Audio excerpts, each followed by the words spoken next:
பிரியமானவர்களே, ஆண்டவரும் அருமை ரட்சகரமா இருக்கிற இயேசு கிறிஸ்துவின் இனிய நாமத்தினாலே மற்றும் நல்ல காலை பொழுதிலே உங்களை சந்திப்பதிலே நான் மகிழ்ச்சி அடைகிறேன். இந்த நாள் முழுவதுமாக நீங்கள் செய்கிற எல்லா காரியத்திலையும் கர்த்தருடைய கரம் உங்களோடு கூட இருந்து உங்களை நடத்துவதாக. அன்பானவர்களே, ரோமர் 8ஆம் அதிகாரம் 28ஆம் வசனம் இப்படியாக சொல்லுகிறது: அன்றியும் அவருடைய தீர்மானத்தின்படி அழைக்கப்பட்டவர்களாய் தேவனிடத்தில் அன்பு கூறுகிறவர்களுக்கு சகலமும் நன்மைக்கு ஏதுவாக நடக்கிறது என்று அறிந்திருக்கிறோம் என்று சொல்லி வார்த்தை சொல்லுகிறது. அன்பான பிள்ளைகளே, நம்முடைய வாழ்க்கையில சில நேரத்தில் கர்த்தர் அனுமதிக்கிற தீமைகள், சின்ன சின்ன தீமைகள் நம்முடைய மிகப்பெரிய வரப்போகிற ஆசீர்வாதத்திற்கு அவர் போடுகிற அஸ்திபாரங்கள் என்பதை நாம் மறந்துவிடக்கூடாது. அன்பான பிள்ளைகளை, கர்த்தர் அனுமதிக்கிறதான தீமைகள் நம்முடைய வாழ்க்கையிலே அவர் அந்த தீமைகள் மூலமாக என்ன செய்கிறான்னு சொன்னால், நம்முடைய நன்மைகளுக்கு அஸ்திவாரங்களை ஆண்டவர் போடும்படியாக தீமைகளை அனுமதிக்கிறார். இரண்டாவதாக, ஏன் ஆண்டவர் தீமைகளை அனுமதிக்கிறார்? நமக்கு வரப்போகிற பெரிய இழப்புகளை, ஆபத்துகளை தடுக்கும்படியாக சில நேரத்தில் கர்த்தர் சின்ன சின்ன தீமைகளை ஆண்டவர் அனுமதிக்கிறார். அன்பான தேவனுடைய பிள்ளைகளே, பல வருஷங்களுக்கு முன்பதாக ஒரு ராஜா ஒருவர் இருந்தார். நம்முடைய இந்திய தேசத்தில் ஒரு ராஜா ஒருவர் இருந்தார். அந்த ராஜாவுடைய மந்திரி அவருக்கு மிகவும் நெருக்கமான ஒரு மந்திரி. ஒரு முறை என்ன ஆயிடுச்சுன்னு சொன்னால், அவருக்கு அவருடைய ஒரு சின்ன ஒரு காயம் பட்டு விட்டது. அந்த ராஜாவுக்கு ஒரு சின்ன ஒரு காயம் பட்டு விட்ட உடனே அந்த மந்திரி கூட இருந்த அவர் சொல்லுகிறார்: ராஜா, கவலைப்படாதீங்க, உங்களுக்கு இது வெட்டுப்பட்டது நல்லது தான், இந்த காயம் உண்டானது உங்களுக்கு நல்லது தான், எல்லாம் நன்மைக்கு தான் அப்படின்னு சொன்ன உடனே ராஜாவால் அதை ஏற்றுக்கொள்ள முடியல. ஏன்னா, நான் இப்படி கஷ்டப்பட்டு கொண்டிருக்கிறேன், நீ அதை பார்த்து எல்லாம் நன்மைக்கு என்று சொல்லுகிறேன்னு சொல்லி ராஜாவுக்கு கோபம் உடனே ராஜா அவரை சிறைச்சாலையில் தள்ளி விடுகிறார். சிறைச்சாலையில் தள்ளிவிட்டு அவர் என்ன செய்கிறான்னு சொன்னால், ஒரு 2-3 நாள் கழிச்சு அவர் வேட்டைக்கு போகிறார். காட்டுக்கு வேட்டைக்கு போகிறார். வேட்டைக்கு போன உடனே நரமாமிசம் சாப்பிடுகிறதான காட்டுவாசிகளின் கையிலே அந்த ராஜா அகப்பட்டு கொள்ளுகிறார். இவர் யாருன்னு சொல்லி அவர்களுக்கு தெரியாது. என்ன சொன்னால், அவருடைய உலகமே காடு தான். இவர் இந்த நாட்டின் ராஜா என்று சொல்லி சொன்னாலும் அவர்களுக்கு புரியாது. மிகவும் ஆபத்தானவர்கள். அப்போ அவங்க என்ன செய்கிறான்னு சொன்னால், இவரை பலியிடுவதற்கு இந்த ராஜாவை தங்களுடைய காட்டு தேவதைக்கு பலியிடும்படியாக இவர்கள் ஆயத்தம் பண்ணுகிறார்கள். ஆயத்தம் பண்ணி கடைசி ஒரு சடங்கு என்னன்னு கேட்டால், அந்த காட்டுவாசிகளுடைய தலைவன் இந்த பலியை அவர்கள் என்ன செய்வாங்கன்னு சொன்னால், சோதித்து பார்ப்பார்கள்.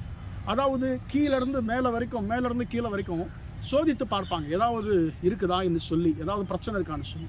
திடீரென்று சொல்லி எல்லாவற்றையும் சோதித்து பார்த்து அந்த ராஜா அந்த காட்டுவாசியின் தலைவன் அழ ஆரம்பிக்கிறான். என்னன்னு இவருக்கு ஒன்றும் புரியல.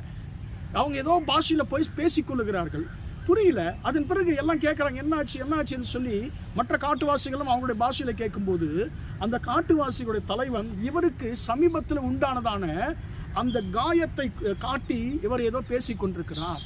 அப்பொழுது இவருக்கு தெரிந்து விடுகிறது, இந்த காயத்தை காட்டி ஏதோ பேசுகிறார்கள் என்று சொல்லி. அதன் பின்பதாக இவருக்கு ஒரு விஷயம் தெரிந்தது. அதாவது ஊனம் இருக்கக்கூடிய, சின்ன சின்ன காயம் இருக்கக்கூடியதான அந்த பலி பொருளை அந்த கடவுளுக்கு அந்த வனதேவதைக்கு பலியிடக்கூடாது. அப்படி ஊனமோ காயமோ இருந்தால் அது ஊனமானதாக, அது பழுதானதாக கருதப்படும். அப்படி பழுதானது தேவதைக்கு பலியிட்டா அந்த தேவதைக்கு கோபம் நம்ம எல்லாரையும் அழிச்சிரும்னு சொல்லி அந்த ராஜாவை என்ன பண்ணாங்கன்னு கேட்டால், இவன் ஒரு ஊனமானவன் என்று சொல்லி அந்த சின்ன ஒரு காயத்தை வைத்து இவன் ஒரு ஊனமானவன் என்று சொல்லி அந்த ராஜாவை அனுப்பிவிடுகிறார்கள். இப்போ அந்த ராஜா நேரடியாக அந்த மந்திரிக்கு நன்றி சொல்லுகிறார். மந்திரியே, உன்னை நான் தப்பாக நினச்சிட்டேன், நீ சொன்ன எல்லாமே நன்மைக்குன்னு சொல்லி நான் அப்போ நினைக்கல, என்ன யோசிக்கிறவங்க மேலே கோவப்பட்டேன். ஆனால் இன்னைக்கு நான் காட்டுவாசிகள்கிட்ட நான் மாட்டிக்கொண்டேன். அவர்கள் இந்த ஒரே ஒரு காயம் என்னுடைய சரீரத்தை இருந்ததுனால என்னை உயிரோடு விட்டு விட்டார்கள் என்று சொன்னால், இது நான் ஊனமானவன், என்னை தேவதைக்கு பலியிட முடியாதுன்னு சொல்லி என்னை விட்டு விட்டாங்க. நீ சொன்னது நன்மைக்கு தான், அதை உன்னை சிறையில் போட்டதுக்கு என்னை மன்னிச்சுக்கோன்னு சொல்லி அவர்கிட்ட மன்னிப்பு கேட்கும்போது அவர் சொன்னாராம், நான் அதை குறித்து ஒன்றும் கவலைப்படல ராஜா, இதுவும் நன்மைக்கு தான். என்ன சொல்லுகிறாய், நான் சிறையில் தள்ளி இருக்கிறேனே, இதுவும் நன்மைக்கா? ஆமாம். ஏன்னு சொன்னால், உங்களுக்காக சின்ன காயம் இருந்துச்சு, என்னுடைய சரீரத்தில் மேலிருந்து கீழே வரைக்கும் ஒரு சின்ன காயம் கூட கிடையாது ராஜா. ஒருவேளை நான் உங்களோட வந்திருந்தா உங்களை விட்டு என்னை பலி கொடுத்திருப்பார்கள். அப்போ கடவுள் என்னுடைய வாழ்க்கையிலே உங்களை வைத்து என்னை சிறையில் தள்ளி என்னை காப்பாற்றி இருக்கிறார். காயத்தை உண்டாக்கி உங்களை காப்பாற்றி இருக்கிறார். அப்போ கடவுள் செய்கிற ஒவ்வொரு செயலுக்கும் இடையிலே பின்பாக ஏதோ ஒரு நன்மை இருக்கும், ஒரு பாதுகாப்பு இருக்குன்னு சொல்லி அந்த மந்திரி என்ன பண்ணாரோ அவருக்கு வந்து அறிவுரை கூறினார். அன்பான தேவனுடைய பிள்ளைகளே, நம்முடைய வாழ்க்கையில கூட கர்த்தர் அனுமதிக்கக்கூடியதான ஒவ்வொரு தீமைகளும் நன்மைக்கு தான். அதைத்தான் யோசேப்பும் சொல்லுகிறார், நீங்கள் எனக்கு தீமை செய்ய நினைத்தீர்கள், கர்த்தரோ அதை நன்மையாய் முடிய பண்ணினான்னு சொல்லி. அன்பான தேவனுடைய பிள்ளைகளே, உங்களுக்கு வந்த தீமை, கர்த்தர் அந்த தீமையை உங்களுக்கு வரப்போகிற ஒரு மிகப்பெரிய நன்மைக்கு அவர் அஸ்திபாரமாய் போட போகிறார். உங்களுக்கு வருகிற தீமை நிமித்தமாக, உங்களுக்கு கர்த்தர் அனுமதிக்கிற சின்ன சின்ன தீமை நிமித்தமாக கர்த்தர் உங்களுக்கு வரப்போகிற பெரிய ஒரு ஆபத்திலிருந்து கர்த்தர் உங்களை பாதுகாத்திருக்கிறார் என்று சொல்லி நாம் நினைக்கிறோம். எனவே எனக்கு அன்பானவர்களே, நாம் கர்த்தரால் அழைக்கப்பட்டிருக்கிறோம், கர்த்தரை நேசிக்கிறோம். நம்முடைய வாழ்க்கையிலே சகலமும் நன்மைக்குத்தான் அவர் செய்வார். ஜெபிப்போமா? இரக்கமுள்ள தகப்பனே, உம்மை நன்றியோடு துதிக்கிறோம், ஸ்தோத்திரிக்கிறோம் ஐயா.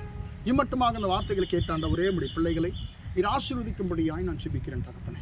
அன்றையும் அவருடைய தீர்மானத்தின்படி அழைக்கப்பட்டவர்களாய் தேவனிடத்தில் அன்பு கூறுவர்களுக்கு சகலமும் நன்மைக்கு இதுவாய் நடக்கிறது என்ற வார்த்தையின்படி தகப்பனே, எங்கள் வாழ்க்கையிலே நீர் அனுமதிக்கிற சின்ன சின்ன தீமைகள் ஆண்டவரே, எங்களுடைய ஆண்டவரே ஆசீர்வாதத்திற்கு அஸ்திபாரங்களாய் ஆண்டவர் அவைகள் ஆண்டவரே ஸ்தோத்திரம் நீர் அனுமதித்திருக்கிறீர் என்றும், ஆண்டவரே எங்களை ஆபத்திலிருந்து காப்பாற்றும்படியாய் அந்த தீமைகளை அனுமதித்திருக்கிறீர் என்றும் ஆண்டவரே அப்பா நீர் பேசியிருக்கிறோம் கிருபைக்கா ஸ்தோத்திரம். ஆண்டவரே, எங்கள் சகோதர சகோதரியின் வாழ்க்கையிலே ஆண்டவரே நீர் செய்கிறதான ஆண்டவரே ஸ்தோத்திரம், எல்லா தீமைகளும் நீர் அனுமதிக்கிற எல்லா தீமைகளும் நம்முடைய பிள்ளைகளுக்கு நீ நன்மையாய் முடிய பண்ண போகிற நம்முடைய கிருபைக்கா ஸ்தோத்திரம்.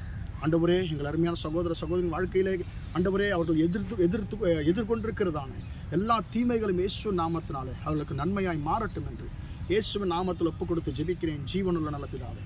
ஆமென், ஆமென். பிரியமானவர்களே, கர்த்தர் உங்களை ஆசீர்வதிப்பார். Praise the Lord, praise the Lord.